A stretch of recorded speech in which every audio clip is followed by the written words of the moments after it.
نحمده ونصلی علی رسولہ۔ اللہ تعالیٰ نے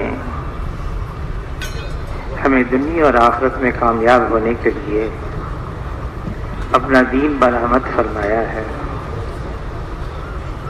ہمارا دین جو حضور صلی اللہ علیہ وسلم لے کر آئے کامل اور مکمل ہے۔ اس میں حقوق اللہ بھی ہے اور حقوق العباد بھی ہے۔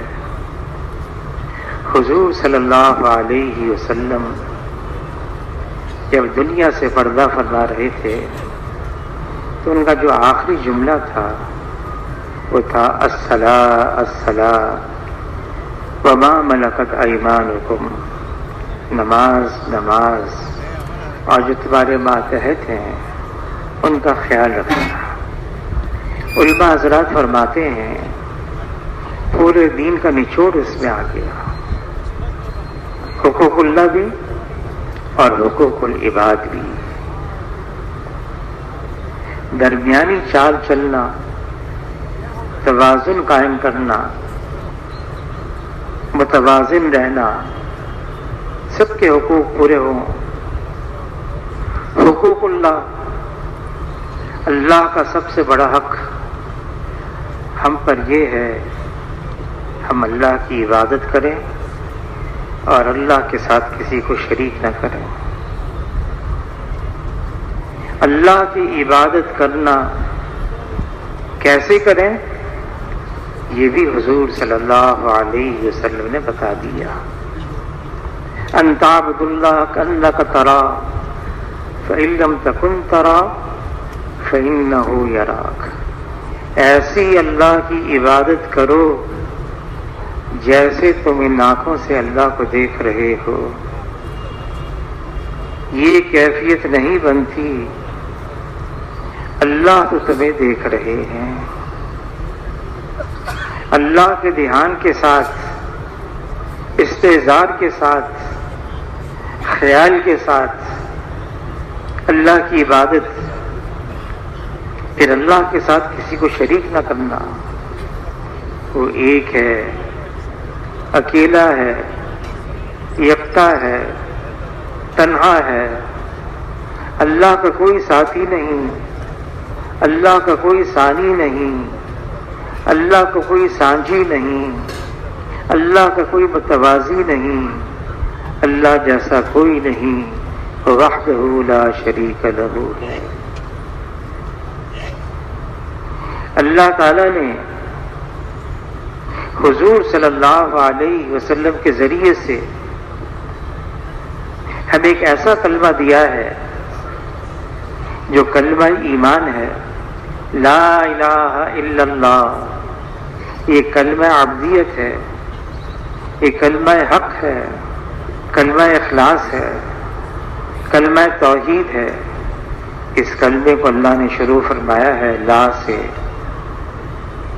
نفی سے، انکار سے۔ لا، اللہ کے علاوہ جو کچھ ہے وہ اللہ کا غیر ہے، وہ اللہ کا ما سوا ہے، وہ اللہ کا سوا ہے، اس کو اللہ نے بنایا ہے، وہ مخلوق ہے۔ اور یہ ساری کی ساری مخلوق جیسے وجود میں آنے کے لیے اللہ کے حکم کی محتاج ہے، ایسے ہی یہ ساری کی ساری مخلوق استعمال ہونے میں بھی اللہ کی محتاج ہے۔ سب اللہ کے محتاج ہیں اور اللہ کو اپنے کرنے میں کسی مخلوق کی کسی وقت بھی کوئی احتیاج نہیں ہے۔ اللہ کرتے ہیں، اپنی قدرت سے کرتے ہیں، اپنی طاقت سے کرتے ہیں، اور اللہ تعالیٰ اپنے کرنے میں کسی مخلوق کے پابند نہیں۔ اللہ کو کسی کی ضرورت نہیں، اللہ کسی کے پابند نہیں ہے۔ اللہ ہیں، وہ خالق کل ہیں۔ تمام مخلوقات پر چاہے وہ ظاہری شکل میں کتنی ہی طاقتور نظر آئے، مخلوق ظاہری شکل میں کتنی ہی قوت والی نظر آئے، مخلوق ظاہری شکل میں کتنی ہی طاقتور نظر آئے، مخلوق مخلوق ہے اور اللہ کے سامنے اس کی کوئی حیثیت نہیں ہے۔ اللہ کی قوت، اللہ کی طاقت، اللہ کی قدرت اتنی زبردست ہے، کوئی اللہ کو عاجز کر نہیں سکتا، نہ زمین پر نہ آسمان پر۔ اللہ کو اپنی تمام مخلوقات پر کلی اختیار اور کامل تصرف حاصل ہے۔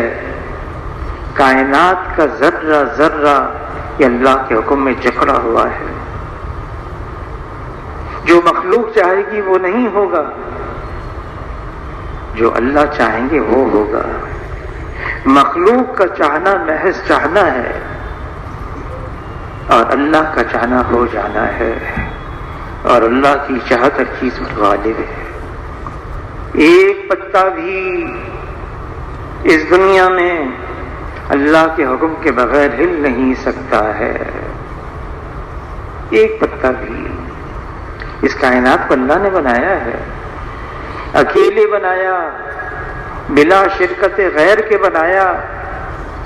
زمین بنائی، بچھا دی، پہاڑوں کو اس پر گاڑ دیا، سمندروں کو چیر دیا، آسمان سے بادلوں کے ذریعے سے بارش کو برسایا، ستون کے بغیر، بلا کسی ستون کے اللہ نے آسمانوں کو بلند فرما دیا۔ ایک دن اور رات کا نظام چلایا، دن کو رات پر لپیٹا، رات کو دن پر لپیٹا۔ پھر اس کائنات کا سارا نظام اللہ کے قبضے میں ہے، جو اللہ چاہیں گے وہ ہوگا۔ ہاں، مخلوق، بعض مخلوق کو اللہ نے ظاہری شکل میں بڑی طاقت دی ہے، بڑی قوت دی ہے۔ حضور صلی اللہ علیہ وسلم نے جبرائیل علیہ السلام کو 2 دفعہ دیکھ لیا اپنی اصلی حیت میں۔ جبرائیل علیہ السلام 600 پر سر عرش مولا سے پاؤں تحت سرا میں، ایک پر کھولیں سارا مشرق ڈھک جائے، دوسرا کھولیں سارا مغرب ڈھک جائے۔ لیکن جبرائیل علیہ السلام کو بھی اللہ نے بنایا ہے، یہ بھی مخلوق ہے۔ کوئی ایسی مخلوق بھی ہے جو انسان اپنی آنکھوں سے نہیں دیکھ سکتا، اتنی باریک، اس کو بھی اللہ نے بنایا ہے۔ ایک وقت آئے گا کہ اللہ تعالی اپنی تمام مخلوقات کو ختم فرما دیں گے، سب فرشتوں کو بھی، عرش کے اٹھانے والے فرشتے، جبرائیل علیہ السلام، میکائیل علیہ السلام، اسرافیل علیہ السلام، عزرائیل علیہ السلام، سب کو فدا ہے۔ باقی رہنے والی ذات صرف اللہ کی ہے۔ جب اللہ تعالیٰ سب کو ختم فرما دیں گے، ساری مخلوق کو، پھر اللہ تعالیٰ خود سوال کریں گے، لمن الملک اليوم، آج کس کی بادشاہت ہے؟ کوئی جواب دینے والا بھی نہیں ہوگا۔ پھر خود اللہ فرمائیں گے، للہ الواحد القہار، ایک اللہ کی بادشاہت ہے۔ اس دنیا کے اندر جتنی بادشاہتیں ہیں، جتنی حکومتیں ہیں، جتنی سلطنتیں ہیں، ان سب پر ایک اکیلے اللہ کی بادشاہت ہے۔ فیصلہ اللہ کا ہے، حکم اللہ کا ہے، غلبہ اللہ کا ہے، ہوگا وہ جو اللہ چاہیں گے۔ نظر چاہے کچھ ہوتا رہے، لا الہ الا اللہ، اللہ کے علاوہ جو کچھ ہے اس کو اللہ نے بنایا ہے، اس کو اللہ نے وجود دیا ہے، اور اللہ ہی اپنی مرضی سے، اپنے حکم سے ان سب کو ختم فرما دیں گے۔ اللہ کی طاقت کو تسلیم کیا جائے، انسان کو دھوکہ ہو جاتا ہے۔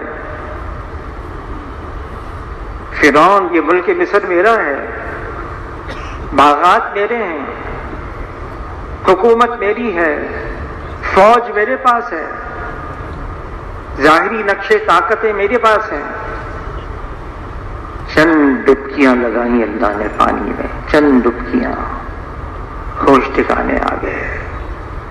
پھر کہنے لگا اب میں ایمان لے آیا موسیٰ اور ہارون کے رب پر جو رب العالمین ہے، کوئی فائدہ نہیں، پانی سر کے اوپر سے گزر چکا۔ اللہ کا مقابل کوئی کرے، مقابلے میں آ جائے مخلوق میں سے، اللہ کی قوت اور طاقت کا مقابلہ کر رہا ہے کوئی اللہ کا مقابل بن نہیں سکتا، کوئی اللہ کے سامنے پر نہیں مار سکتا، کوئی اللہ کے آگے دم نہیں مار سکتا۔ مخلوق کیا کرے گی؟ مخلوق ہے۔ لا الہ الا اللہ، تمام انبیاء علیہ السلام اس کلمے کے ساتھ آئے، اور آخر میں جناب رسول اللہ صلی اللہ علیہ وسلم یہی کلمہ، یا ایھا الناس قولوا لا الہ الا اللہ تفلحوا، اے انسانوں لا الہ الا اللہ کا اقرار کر لو، کامیاب ہو جاؤ گے۔ یہ صرف بول نہیں ہیں، خالی الفاظ نہیں ہیں، یہ حقیقت ہے۔ لا الہ الا اللہ، جناب رسول اللہ صلی اللہ علیہ وسلم 13 سال مکہ مکرمہ میں، علماء حضرات فرماتے ہیں احکامات تقریباً سارے احکامات، یہ تو مدینے میں آئے، مدینہ منورہ میں 10 سال، لیکن ہجرت سے پہلے مکہ مکرمہ میں 13 سال کیا ہو رہا تھا؟ عمر رضی اللہ تعالیٰ عنہ فرماتے ہیں ہم لا الہ الا اللہ کی حقیقت کو دل میں اتار رہے تھے۔ ایمان، اس کا مقام، اس کا مکان انسان کا دل ہے۔ اللہ نے یہ انسان کا دل بھی عجیب بنایا ہے۔ حضور صلی اللہ علیہ وسلم فرماتے ہیں انسان کے جسم کے اندر ایک گوشت کا لوتھڑا ہے، یہ صحیح ہو گیا سارا بدن صحیح ہے، یہ بگڑ گیا سارا بدن بگڑا ہوا ہے، اور یہ گوشت کا لوتھڑا انسان کا دل ہے۔ دل کا بننا کیا ہے؟ اس دل میں صرف اللہ ہو، اللہ کا یقین ہو، اللہ کا قرب اور تعلق ہو، اس کے علاوہ کچھ اور نہ ہو۔ اگر انسان کے دل کے اندر اللہ کے علاوہ کا بھی یقین ہے، مال، نقشے، چیزیں، عہدہ، منصب، یہ فاسد مادہ ہے،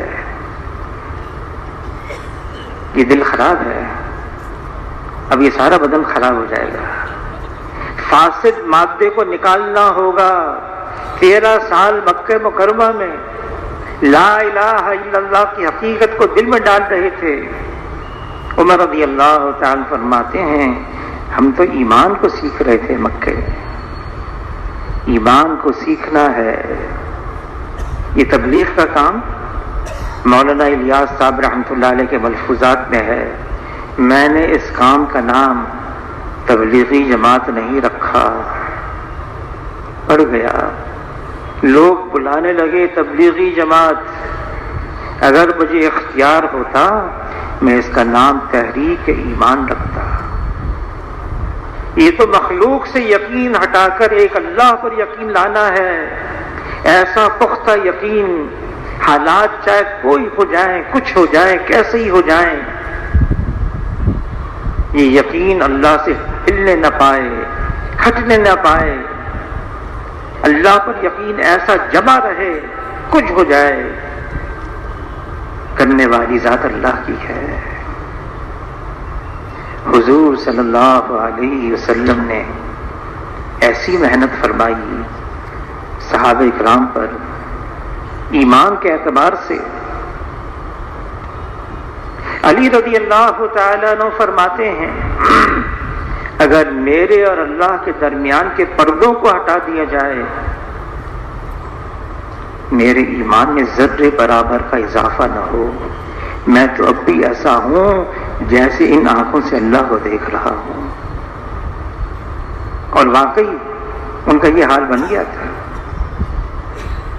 صحابی سے پوچھا کس حال میں صبح کی؟ اے اللہ کے رسول، ایمان کی حقیقت کے ساتھ میں نے صبح کی ہے۔ کیسے؟ دن میں روزے کی حالت، رات کو بستر سے جدا قیام کی حالت، میں ان آنکھوں سے جنت کو جنت والوں کو دیکھ رہا ہوں، میں ان آنکھوں سے جہنم کو جہنم والوں کو دیکھ رہا ہوں، گویا کہ اللہ کا عرش میری نگاہوں کے سامنے ہے۔ حضور صلی اللہ علیہ وسلم نے یہ سن کر فرمایا اے حارثہ، تم وہ ہو جس کا دل اللہ نے ایمان کے نور کے ساتھ منور کر دیا، اس کو سنبھال کے رکھنا۔ صحابہ کی جماعت ہے، حضور صلی اللہ علیہ وسلم کا گزر ہوا، کس حال میں ہو؟ اے اللہ کے رسول، ہم پکے ایمان والے ہیں۔ کیسے؟ اے اللہ کے رسول، حالات خوشگوار ہوتے ہیں، ہم اللہ کا شکر ادا کرتے ہیں، حالات ناسازگار ہو جاتے ہیں، پریشان کن ہو جاتے ہیں، ہم صبر کرتے ہیں اور اللہ کی تقدیر پر راضی رہتے ہیں۔ یہ سن کر حضور صلی اللہ علیہ وسلم نے فرمایا رب کعبہ کی قسم، تم لوگ پکے ایمان والے ہو۔ حالات تو آتے رہیں گے، یہ دنیا حالات کی جگہ ہے، کبھی اچھے حالات، کبھی حالات پریشان کن ہو جائیں گے۔ سب سے زیادہ مشکل حالات جو دنیا میں آئے ہیں وہ انبیاء علیہ الصلوۃ والسلام پر، پھر حضور صلی اللہ علیہ وسلم پر۔ حضور صلی اللہ علیہ وسلم فرماتے اس کا مفہوم ہے جتنا دین کی خاطر مجھے ستایا گیا کسی کو اتنا نہیں ستایا گیا، اس دین کی خاطر جتنا مجھے ڈرایا گیا کسی کو اتنا نہیں ڈرایا گیا۔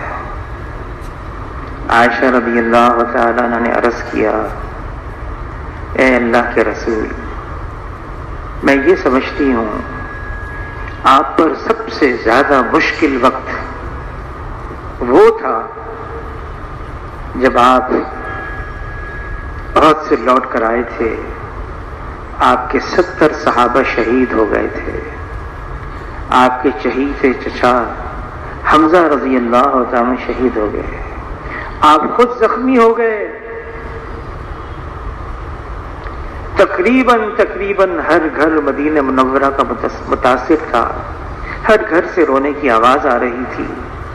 میں سمجھتی ہوں، یہ عائشہ رضی اللہ عنہ نے عرض کیا، میں سمجھتی ہوں آپ کی زندگی کا سب سے مشکل وقت یہ تھا۔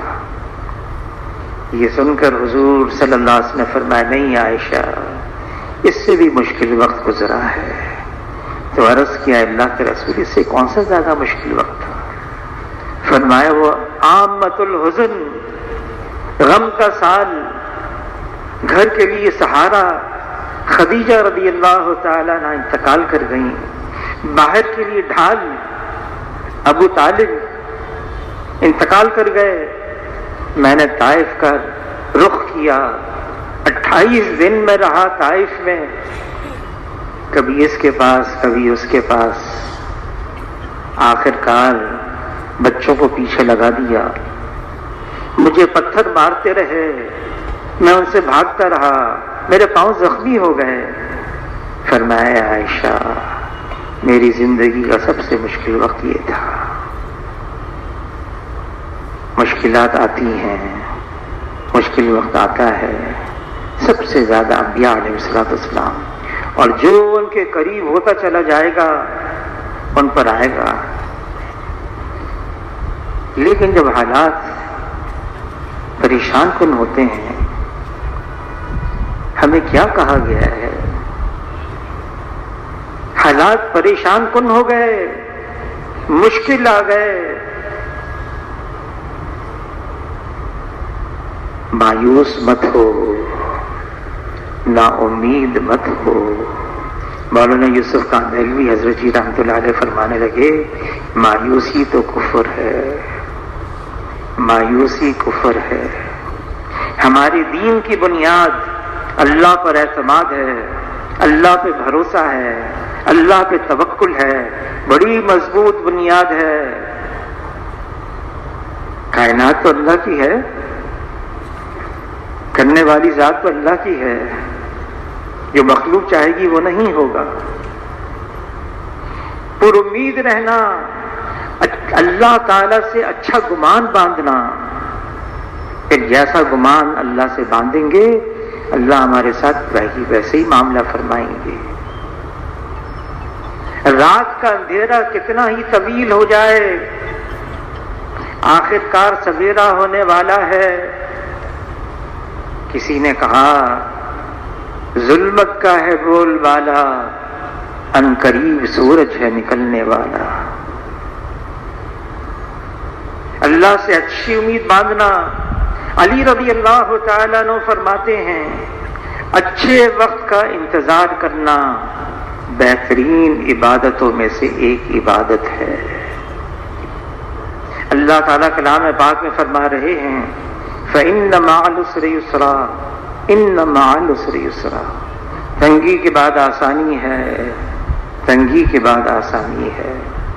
ہاں مشکل آ جائے کیا کرنا ہے؟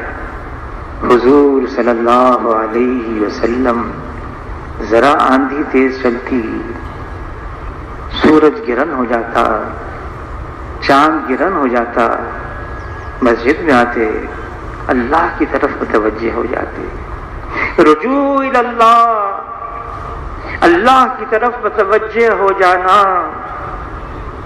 اللہ سے مانگنا۔ ہمیں کہا گیا ہے مانگو اللہ سے، جوتے کا تسمہ ٹوٹ جائے یہ بھی اللہ سے مانگو، گھر میں نمک کی ڈلی نہیں یہ بھی اللہ سے مانگو۔ مانگنے پر اللہ خوش ہوتے ہیں، جو نہیں مانگتا اللہ اس سے ناراض ہو جاتے ہیں۔ پھر اللہ تعالی مانگنے پر عطا فرماتے ہیں۔ اللہ کے جتنے خزانے ہیں، جتنے خزانے لا محدود لا زوال، وہ ہمارے لیے ہیں۔ اللہ نے ان کو ہمارے لیے رکھا ہے۔ حالات دنیا میں آئیں گے، یہ دنیا حالات کی جگہ ہے۔ ثابت قدم رہنا، مضبوط رہنا۔ آدمی ڈھل ول ہو جائے نہیں، جو اللہ پر اعتماد کرتے ہیں، اللہ تعالیٰ کلام پاک میں فرما رہے ہیں، الیس اللہ بکاف عبدا، سوال کر رہے ہیں کیا میں بندے کے لیے کافی نہیں ہوں؟ اللہ کافی ہیں۔ ہاں دنیا دارالاسباب ہے، ہمیں کہا بھی گیا ہے سبب اختیار کرو، کہا گیا ہے دارالاسباب ہے دنیا، لیکن مسبب الاسباب اللہ ہیں، اور اللہ کرتے ہیں، اپنی قدرت سے کرتے ہیں۔ کرنے میں اللہ تعالیٰ اپنے کسی اسباب کے پابند نہیں ہے، اللہ کو کسی سبب کی ضرورت نہیں ہے، اللہ کسی سبب کے محتاج نہیں ہے۔ صرف اتنی بات ہے، اللہ کے بن جاؤ، اللہ پر ایسا بھروسہ کرو، ایسا یقین کرو جیسے پرندے ہوتے ہیں۔ پرندے صبح کو اٹھتے ہیں، پیٹ خالی ہوتا ہے، شام کو لوٹتے ہیں اپنے گھونسلوں اور درختوں کی طرف اور ان کے پیٹ بھرے ہوئے ہوتے ہیں. ایسا توکل کرو اللہ پر، توکل ایسا کرو. کچھ خود کی خود خدا کی، کچھ حضور کی کچھ یہود کی ملاوٹ، نہ یہاں کے رہے نہ وہاں کے رہے، نہ خدا ہی ملا نہ وصال صنم، نہ ادھر کے رہے نہ ادھر کے رہے. اللہ پر ایسا بھروسہ ہو، ایسا یقین ہو، یہ دل اللہ کے غیر سے اغیار سے بالکل فارغ ہو جائے. اس دل میں صرف اللہ اور اللہ کے علاوہ کچھ نہ ہو. اگر کچھ اور بھی آ گیا نا دل میں تو مفتی زین العابدین صاحب رحمت اللہ علیہ فرمانے لگے، ہم اور غیر باہم یکجا نہ ہوں گے. وہ ہوں گے جو ہم تو ہم نہیں ہوں گے، ہم ہوں گے تو وہ نہیں ہوں گے. یا تو اس دل میں اللہ ہوگا یا اللہ کے علاوہ ہوگا، دونوں ساتھ نہیں چل سکتے. مال والے نقشے والے نہیں. حضور صلی اللہ علیہ وسلم نے دنیا سے ایسی بے رغبتی اختیار کر لی.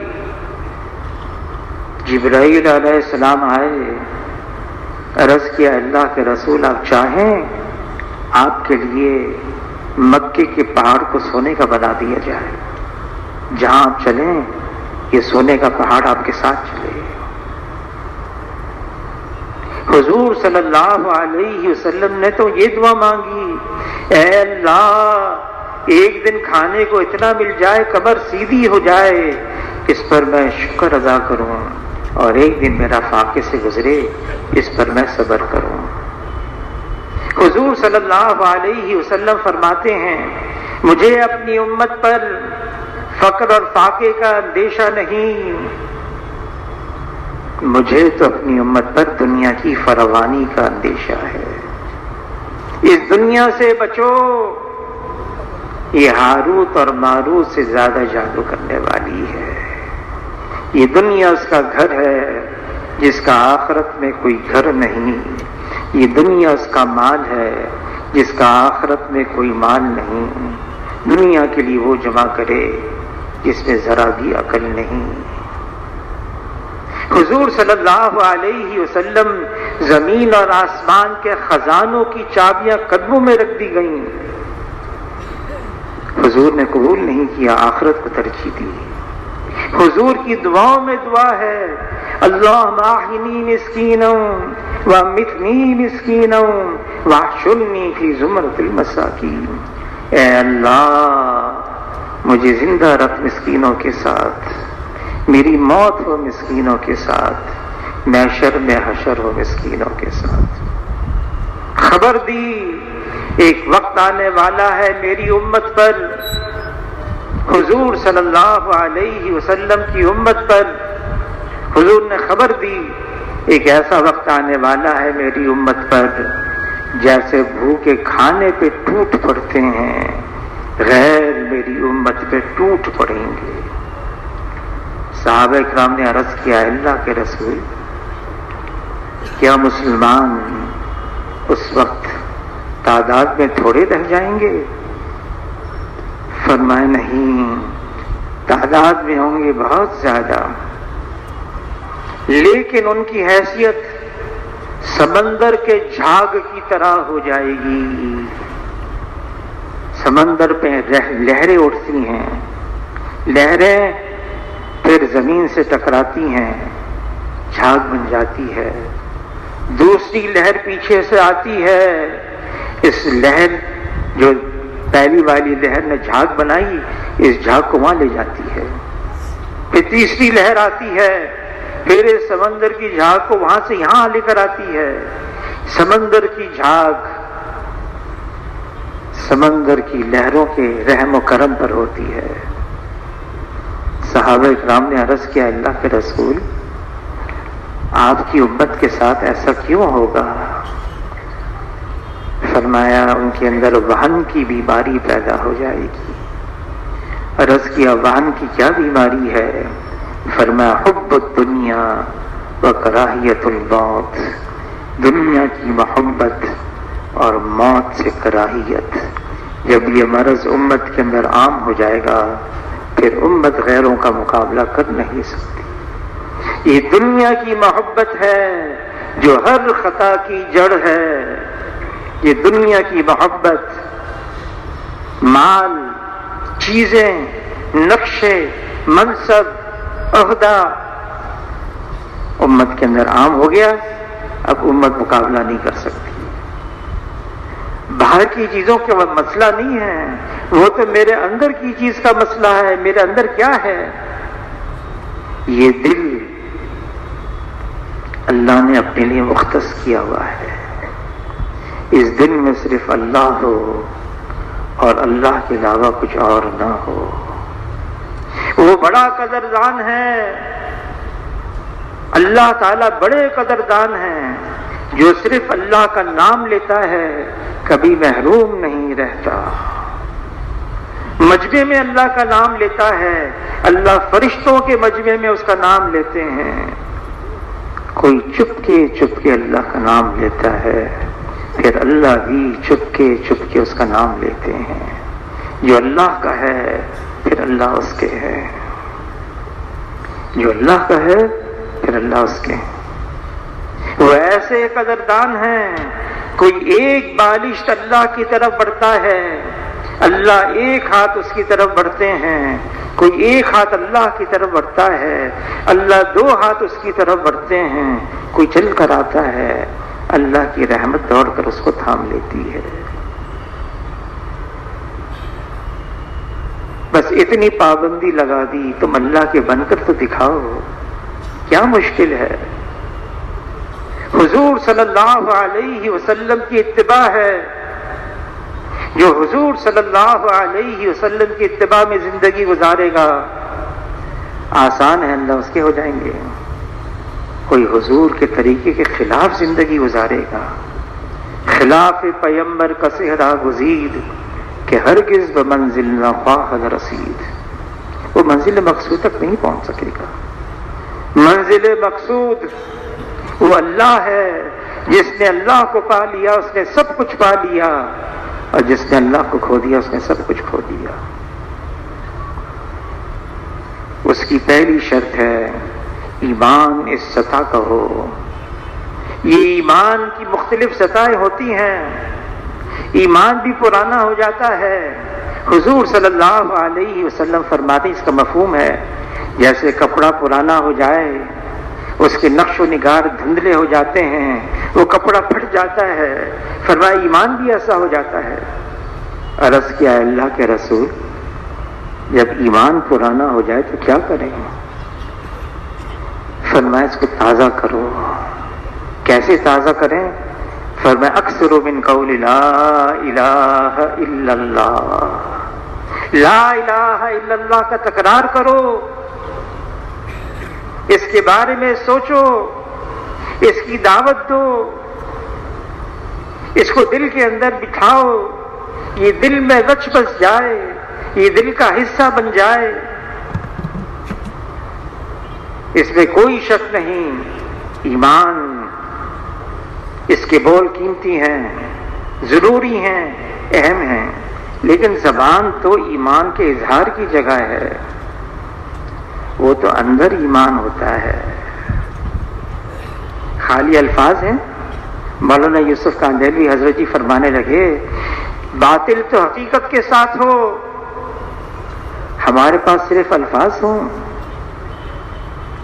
فرمایا الفاظ تو حقیقت کی طرف اشارہ کرتے ہیں، حقیقت اور ہوتی ہے، اس کو حاصل کرنے کے لیے مشقت، محنت، مجاہدہ، قربانی، پھر جا کے اندر آتا ہے۔ ایمان اندر آ گیا۔ صحابہ اکرام جو غیب میں تھے، جو غیب کا منظر تھا ان کے سامنے آ گیا۔ صحابی نے عرض کیا اللہ کے رسول، مونڈوں پر بیٹھے ہوئے نامہ اعمال لکھنے والے کرامن کاتبین ان کے قلم کے لکھنے کی آواز کو میں اپنے کانوں سے سن رہا ہوں. غیب کا منظر سامنے. مولانا الیاس صاحب رحمۃ اللہ علیہ فرمانے لگے دیکھو جب یہاں بیٹھا کرو ایسی کیفیت کے ساتھ بیٹھا کرو, اللہ کا خوف ہو, امت کا غم ہو, آخرت کی فکر ہو. اس میں شک نہیں الفاظ قیمتی ہیں, لیکن آج تو صرف دین کے الفاظ رہ گئے. وہ حقیقت اس کو حاصل کرنا ہے. تو حضور صلی اللہ علیہ وسلم نے فرمایا دین ہمارا کامل مکمل ہے, حقوق اللہ بھی ہے اور حقوق العباد بھی ہے. حقوق العباد, عمر رضی اللہ تعالیٰ عنہ امیر المومنین ہیں, خلیفہ وقت ہیں. حقوق اللہ, رات کو نماز پڑھ رہے ہیں امیر المومنین عمر, سورہ کہف, کبھی سورہ طٰہٰ, کبھی سورہ یوسف, کوئی رونے کی آیت آتی اتنا روتے 4-5 صفوں تک رونے کی آواز آتی. حقوق العباد,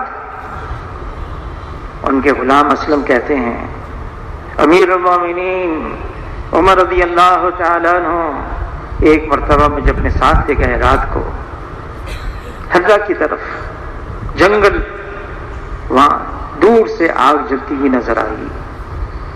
عمر رضی اللہ تعالیٰ عنہ امیر المومنین فرمانے لگے معلوم ہوتا ہے کوئی قافلہ آیا ہے, رات ہو گئی تو یہیں پر آؤ ڈال دیا, چلو ان کے پاس چلتے ہیں, کم سے کم ان کی چوکیداری تو کر لیں گے. یہ کون کہہ رہے ہیں؟ امیر المومنین عمر رضی اللہ تعالی. اور ان کے پاس دیکھا ایک عورت ہے, بچے ہیں, چولہا جلا ہے, دیگچی رکھی ہوئی ہے چولہے پر, بچے رو رہے ہیں. عمر رضی اللہ تعالی انہوں نے اجازت مانگی, میں تمہارے پاس قریب آ سکتا ہوں؟ اجازت دے دی. کیا ہوا, بچے کیوں رو رہے ہیں؟ اب بھوک سے لاچار ہیں, بہلانے کے لیے میں نے آگ پر دیگچی میں پانی رکھا ہوا ہے, دل بہل جائیں گے, لیکن بھوک سے پھر بھی لاچار ہیں. میں تو یہاں پر آئی تھی مدینہ منورہ میں, میرا اور معاملہ عمر کے ساتھ ہے اور اللہ ہی اس کا فیصلہ کریں گے. عمر رضی اللہ عنہ نے کہا اے اللہ کی بندی, عمر کو تمہارے حال کا کیا پتا؟ اچھا ہمارے امیر بنے اور ہمارے حال کا بھی پتا نہیں. یہ سنتے ہی عمر رضی اللہ عنہ غلام کو لیا, تیز قدموں سے واپس بوری لی بیت المال سے, چربی, کھجور, آٹا, کچھ دراہم لیے, کچھ کپڑے لیے, بوری کو خوب بھر دیا. پھر اسلم غلام نے کہا میں یہ اٹھا لوں گا. نہیں, یہ میں اٹھاؤں گا, میری کمر پہ رکھو, کیونکہ قیامت کے دن میرا بوجھ تم نہیں اٹھاؤ گے, میں ہی اٹھاؤں گا. جلدی تیز قدم سے پہنچے. دیگچی پر تو پانی گرم ہو رہا تھا, آٹا بھی ڈالا, کھجور بھی ڈالی, گھی بھی ڈالا, حریرہ سا تیار ہو گیا. اور آگ ذرا بجھنے لگی, اس میں خوب پھونک مارنے لگے, اور گنجان داڑھی سے آگ کا دھواں بھی نکل رہا تھا. جب تیار ہو گیا دیگچی اندر, عورت سے کہا جاؤ بچوں کو کھلا دو. پھر دیگچی وہیں رکھ دی, کسی اور وقت کھا لینا, جب تم امیر المومنین کے پاس آؤ گی تو مجھے بھی وہیں پاؤ گی. یہ کہہ کر عمر رضی اللہ تعالیٰ ذرا فاصلے پر ہٹے, بیٹھ گئے. پھر اسلم غلام سے کہنے لگے میں نے ان بچوں کو روتا ہوا دیکھا تھا, میرا دل چاہا میں ان کو کھیلتا ہوا خوشی بھی دیکھوں. واپس ہو گئے. حقوق العباد, ہمارا دین کامل اور مکمل ہے, ساری چیزیں پوری کرنی ہیں, توازن کے ساتھ چلنا ہے. یہ نہیں کہ ایک طرف ہو جائیں, میانہ روی چھوڑ دیں, ایک رخ پر آ جائیں. حضور صلی اللہ علیہ وسلم نے ایسا دین ہمیں دے کر گئے ہیں جو اس میں ہر چیزیں ہیں کامل. باپ ہیں تو بیٹوں کا حق، بیٹے ہیں تو باپ کا حق، ماں باپ کا حق ہے. اگر حاکم ہے تو رعایا کا حق ہے، رعایا میں ہے تو حاکم حکومت والوں کا بھی حق ہے. اور صرف یہ نہیں، عبداللہ ابن مسعود رضی اللہ تعالیٰ عنہ کئی دنوں کے بعد آئے. حضور نے پوچھا کیا ہوا تمہیں؟ تو عرض کہ اللہ کے رسول میں مجاہدہ اختیار کر رہا ہوں. مجاہدہ، کمزور ہو گئے. اس پر فرمایا تمہارے نفس کا بھی تم پر حق ہے، تمہارے نفس کا بھی تم پر حق ہے. ہمیں تو وہ کرنا ہے جو حضور صلی اللہ علیہ وسلم نے کیا ہے. دین کامل مکمل ہے. یہ دین ہمیں بتاتا ہے، سکھاتا ہے، سمجھاتا ہے. حضور صلی اللہ علیہ وسلم نے خبر دی حشر کے میدان میں ایسا بھی کوئی ہوگا نیکیوں کا انبار لے کر آیا ہوگا، نیکیوں کا انبار، لیکن کسی کو گالی دی، کسی کو ضرب لگائی، کسی کو پریشان کیا، کسی کو تکلیف دی. وہ آئیں گے حشر کے میدان میں اور اللہ کے سامنے کہیں گے ہمارا اس پر حق ہے، اس کو ہمارا حق دینا ہے. اس کی نیکیاں دی جائیں گی یہاں تک کہ نیکیاں ختم، مطالبہ کرنے والے باقی، مطالبہ کرنے والوں کے گناہ پھر اس پر ڈالے جائیں گے.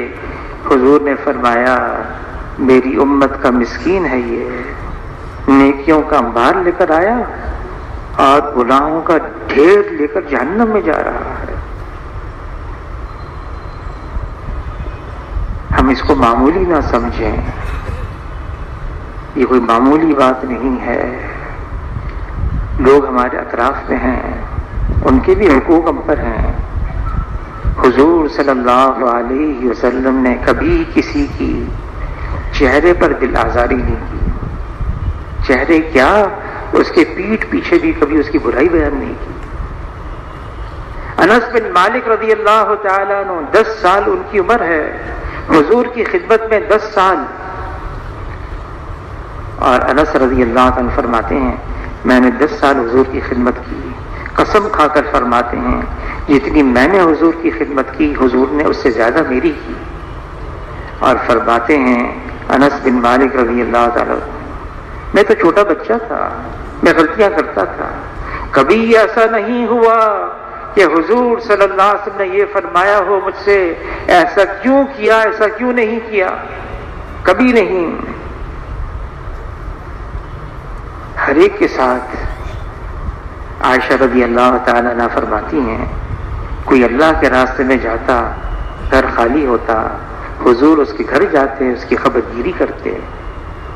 بیمار کوئی ہو جاتا، مزاج پرسی کے لیے جاتے، کوئی انتقال کر جاتا، تعزیت کے لیے جاتے.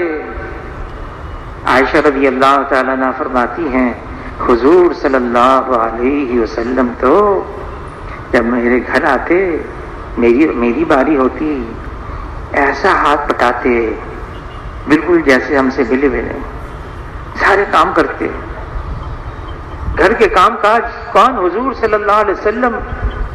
ہاں، ہر ایک کو اپنے خانے میں رکھنا ہے. عائشہ رضی اللہ تعالیٰ عنہ فرماتی ہیں جب نماز کا وقت آ جاتا، بلال کی آواز آتی اذان کی، پھر حضور صلی اللہ علیہ وسلم ایسے ہو جاتے جیسے ہمیں پہچانتے نہیں ہیں. ہمارے درمیان میں سے ایسے نکل جاتے جیسے ہم سے کوئی واسطہ ہی نہیں. حقوق اللہ بھی اور حقوق العباد بھی ہر ایک کو اپنے خانے پر رکھنا، درمیانی چال چلنا، متوازن رہنا، یہ حضور صلی اللہ علیہ وسلم کا لائحہ دین ہے، لائحہ دین ہے. ہاں، اللہ کے راستے میں جب نکلنے کا وقت آتا، عائشہ رضی اللہ تعالیٰ عنہ فرماتی ہیں ایک دفعہ حضور صلی اللہ علیہ وسلم گھر تشریف لائے. میں نے چہرے انور پر ایک خاص اثر دے کر محسوس کیا کوئی اہم بات پیش آئی ہے. حضور نے کوئی بات نہیں فرمائی. وضو فرما کر مسجد میں گئے, ممبر پر تشریف فرما ہوئے اور پھر فرمایا, لوگوں امر بالمعروف اور نہی عن المنکر کرتے رہو. مبادا وہ وقت آ جائے تم اللہ سے سوال کرو, سوال پورا نہ کیا جائے. تم اللہ کی مدد چاہو, اللہ تمہاری مدد نہ کریں. تمہارے برگزیدہ لوگ دعائیں مانگیں تو دعائیں قبول نہ ہوں. ابو درداء رضی اللہ تعالیٰ عنہ جلیل القدر صحابی ہیں, فرماتے ہیں اگر امر بالمعروف نہیں یعنی منکر کو چھوڑ بیٹھو گے, تم دعائیں مانگو گے, تمہارے برگزیدہ لوگ دعائیں کریں گے, رو رو کر کریں گے, قبول نہیں ہوگی. تم مغفرت چاہو گے تو مغفرت نہیں ملے گی. دشمن کے خلاف مدد چاہو گے تو تمہاری مدد نہیں کی جائے گی. کتنا اہم کام ہے یہ. اللہ تعالیٰ جو قرآن پاک میں فرما رہے ہیں تم بہترین امت ہو. کیوں؟ تمہیں یہ کام دیا گیا امر بالمعروف اور نہی عن المنکر کا. زمین سے اللہ کی نافرمانی مٹتی چلی جائے, یہ اللہ کی زمین ہے, اس پر اللہ کی فرما برداری عام ہوتی چلی جائے. لیکن کیسے؟ حضور صلی اللہ علیہ وسلم ہمیں طریقہ بتا کر گئے ہیں, بلکہ اللہ نے قرآن پاک میں فرما دیا. موسیٰ علیہ السلام ہارون علیہ السلام کو فرعون کے پاس بھیجا, فرمایا نرمی سے بات کرنا.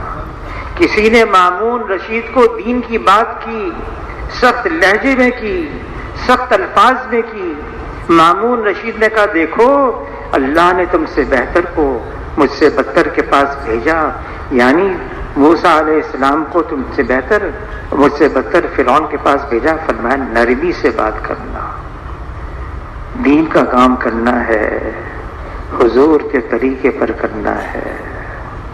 یہ کام تبلیغ کا دل جیتنے کا کام ہے, انسان کے دماغ کو جیتنے کا کام ہے, نفرت نہیں قریب کرنے کا کام ہے, خوش کرنے کا کام ہے. طریقہ بتا دیا, ایسا انداز اختیار کرو, انسان کا دل جیت لو اور بات اس کے سامنے رکھو. مولانا سعید خان صاحب رحمۃ اللہ علیہ فرمانے لگے اگر حق بات کو بے موقع غلط انداز سے کہہ دیا تم نے اس حق بات کو ضائع کر دیا. حق بات کہنی ہے اس انداز سے کہنی کہ سامنے والا قبول کر لے, نرم لہجے میں, جیت اس کا دل جیتتے ہوئے, سختی سے نہیں. حضور صلی اللہ علیہ وسلم فرماتے ہیں جس کا مفہوم ہے اللہ نرم ہے, نرمی کو پسند فرماتے ہیں. نرمی آدمی کے اخلاق کو زینت بخشتی ہے, سختی آدمی کے اخلاق کو عیبدار بنا دیتی ہے. چاہے دین کی بات ہو, سخت انداز سے نہیں. حضور صلی اللہ علیہ وسلم ہمیشہ نرم انداز اختیار کرتے. حضور کے اخلاق اللہ تعالیٰ تعریف بیان کر رہے ہیں کلام پاک میں, انک لعلی خلق عظیم. حضور کے اخلاق بہت عظیم. عائشہ رضی اللہ تعالیٰ کی خدمت میں ایک عورت آئی, حضور کے اخلاق کیسے تھے؟ فرمایا تم نے قرآن نہیں پڑھا؟ قرآن پڑھا ہے کہ یہ تو حضور کے اخلاق ہیں. نرمی, پیار محبت سے, اکرام سے, اس کا دل جیتتے ہوئے. تبلیغ تو یہی ہے, اس کے علاوہ نہیں ہے. لیکن یہ امت ہے, امت فرد کا نام نہیں, کسی قوم کا نام نہیں, کسی زبان والے کا نام نہیں, علاقے والوں کا نام نہیں, قوم والوں کا نام نہیں. یہ امت ہے جو مختلف زبان والوں سے، قوم والوں سے، علاقے والوں سے، طبقے والوں سے بنی ہے۔ کیسے بنی ہے؟ فرمایا یہ امت، میری امت جسد واحد کی طرح سے ہے، ایک جسم کی طرح ہے۔ جسم کے مختلف اعضاء ہیں، سر ہے، دھڑ ہے، سر میں آنکھیں، کان، ناک، منہ، سب چیزیں ہیں، دھڑ کے اندر ہاتھ، پاؤں، ایک دوسرے کی موافقت میں استعمال ہوتے ہیں، مخالفت میں استعمال نہیں ہوتے۔ امت اس کی قوت اور طاقت کو اجتماعیت میں رکھا ہے، اکٹھا رہنے میں رکھا ہے۔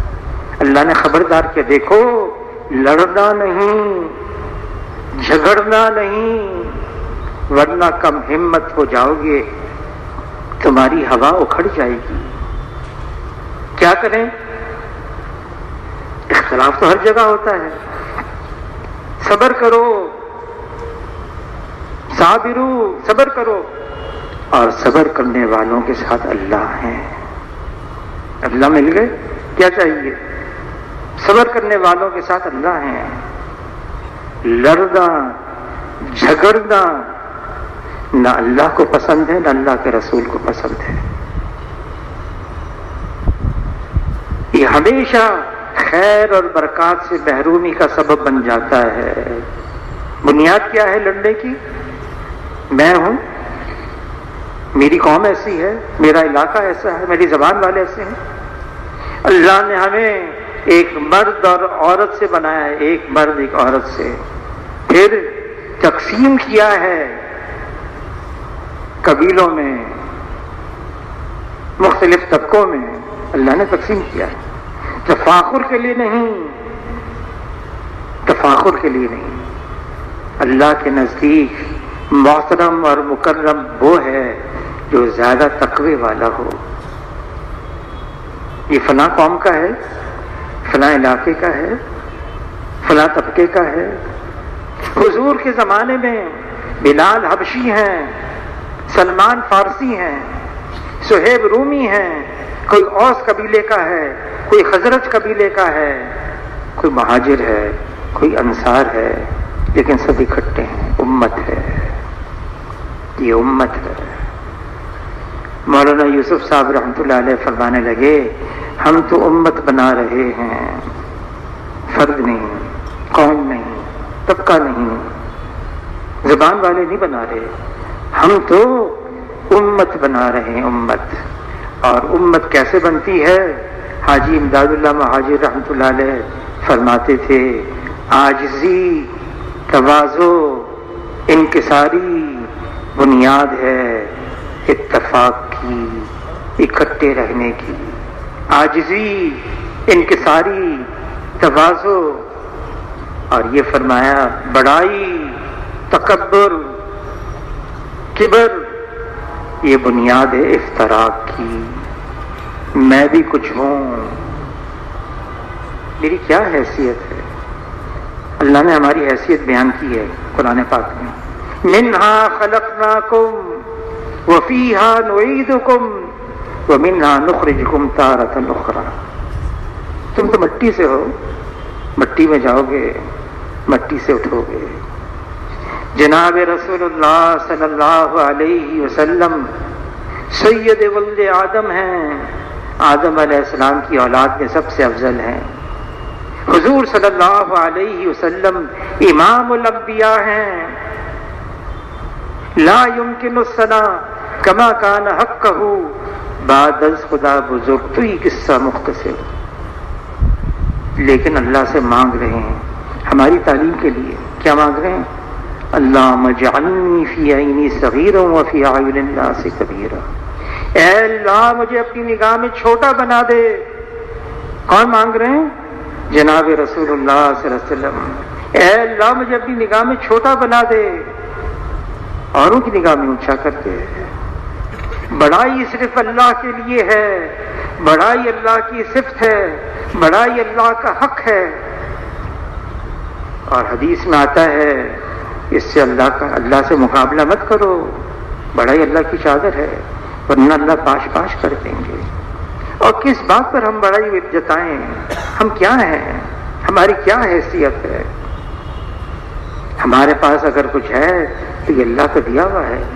کبھی اپنے ہنر پر، کبھی اپنے کمال پر، کبھی اپنی ذاتی صفات پر کبھی اکڑنا نہ ہو، غرضہ نہ ہو. یہ محض اللہ کا فضل ہے، اللہ نے دیا ہے، ہم کچھ بھی نہیں ہیں.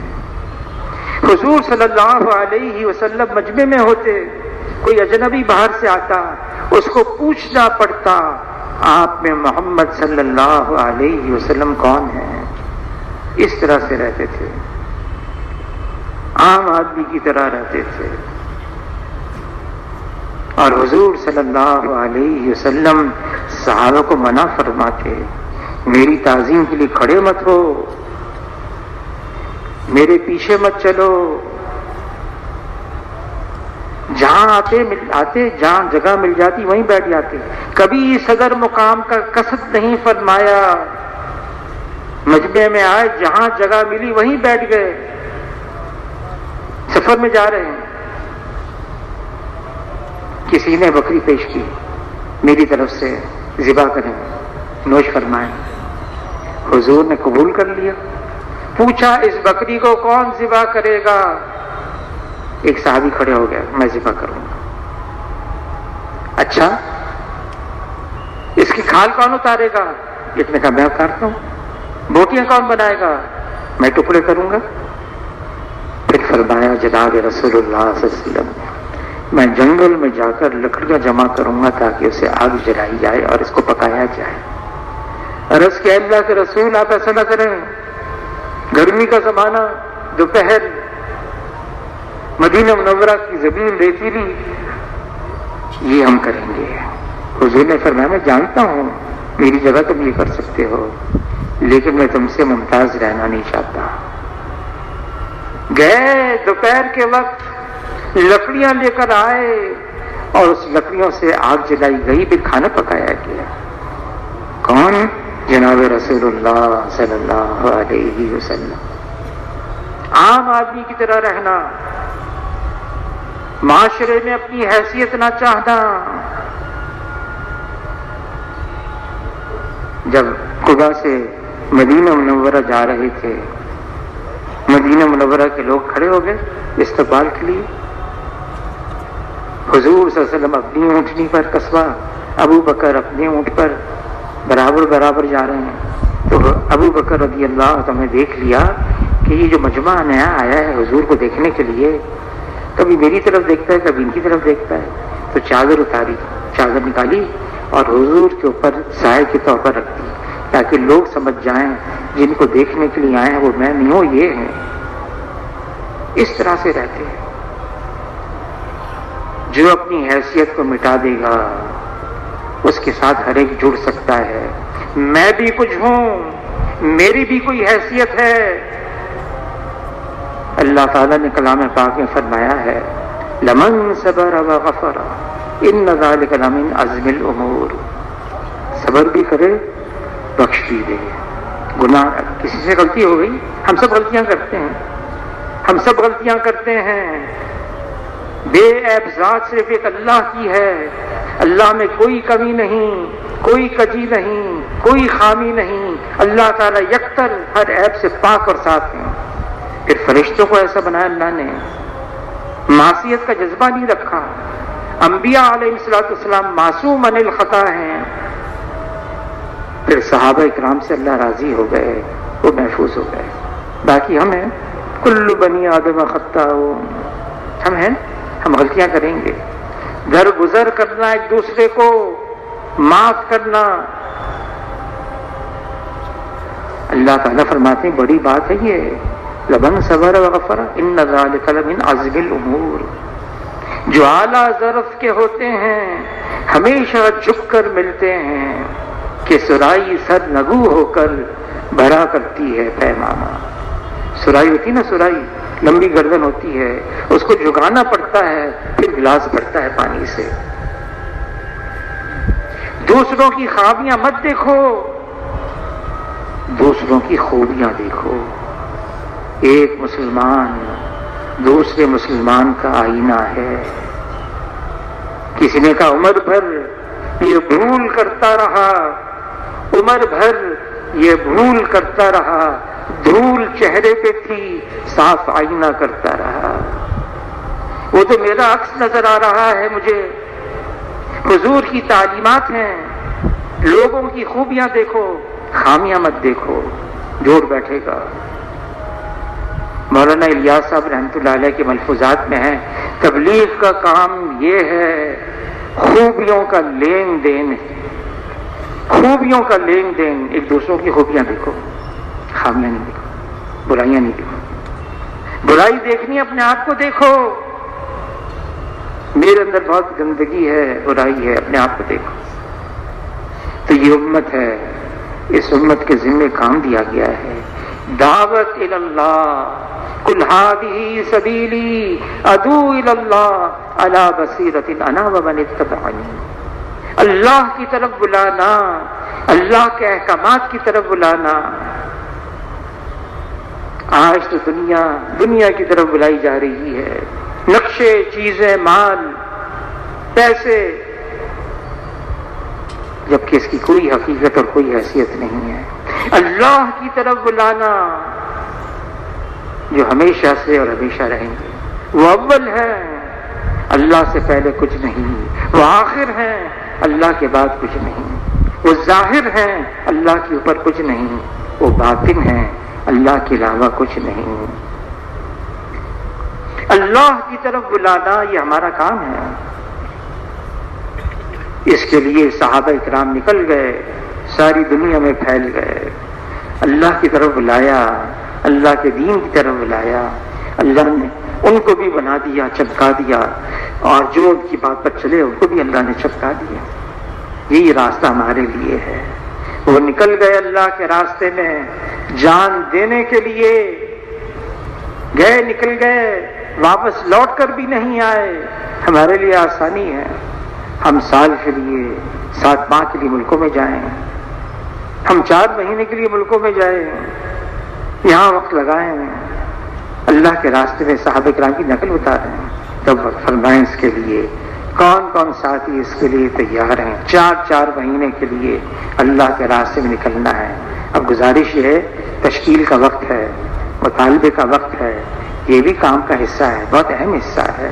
اس لیے سارے ساتھی بیٹھے رہیں، نام لکھانے والے کھڑے ہوں، ارادہ کریں، انفرادی طور سے مسجد وار جماعت فرمائیں جی اس کے لیے۔ اب